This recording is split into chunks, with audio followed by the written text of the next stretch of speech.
BBC. I'm wondering, for both gentlemen, do you have any words of advice for Britain's Prime Minister as he polishes his speech for Friday? And do you think that a significant renegotiation of a member state's deal with the EU is actually a realistic possibility?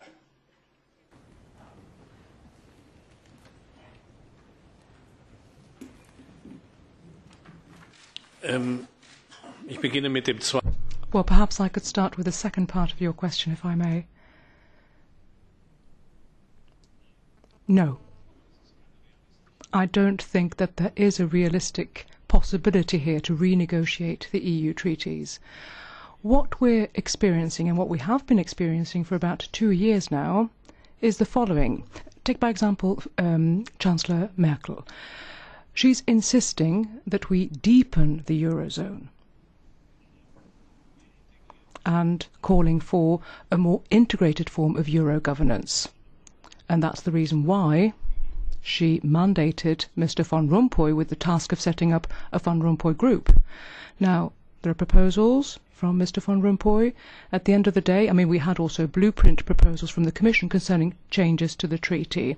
But I can tell you that in Council there's no majority in favour of that, because everybody knows that if there is a change to the treaties, then one way or another you have to embark on a lengthy ratification process. You know, maybe that's not what they need. They need short-term solutions for, or immediate solutions for unemployment issues and similar issues.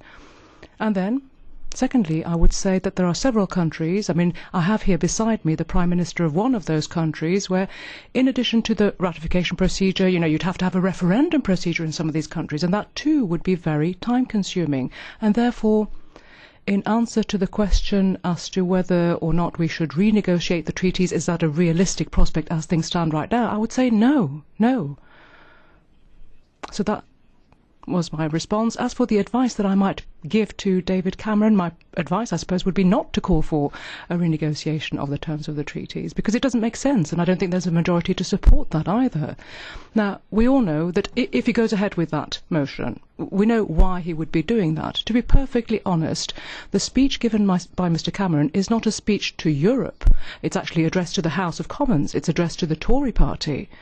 And it's a speech within which Mr. Cameron will try to deal with the issues that he has to deal with at the moment, given his current situation.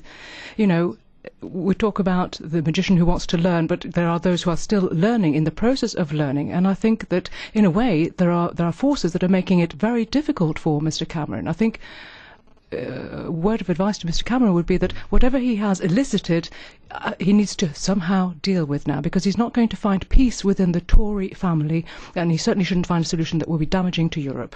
If Britain were to leave the European Union, I regard myself as a close working political friend of Prime Minister Cameron's.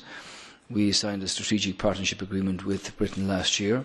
We have very close relationships, obviously, with our closest neighbour, both in trade and business, economics and all the rest of it.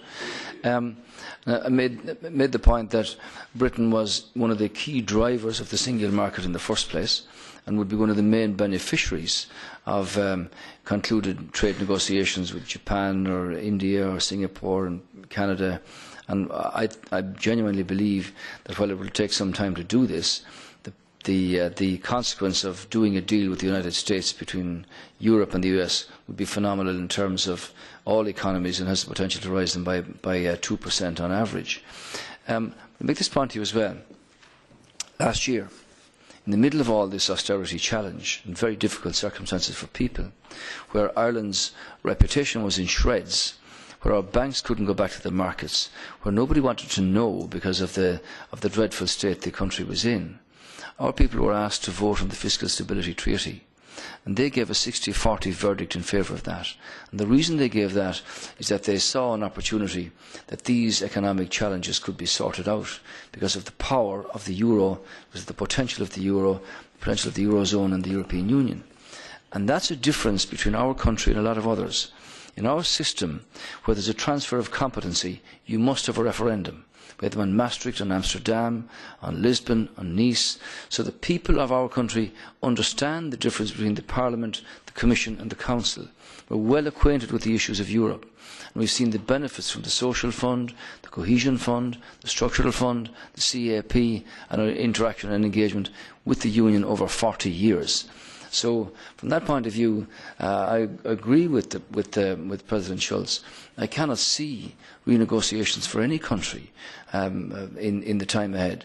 You're going to have European elections next year, a new Commission, and it may well be that down the road, in the context of deeper integration of Europe, you may well have to have further treaties, and there's a process to be gone through there. So, I do hope that as far be it from me to advise the British government as to what they want to do, but in my view, it would simply be catastrophic for Europe if Britain were to leave.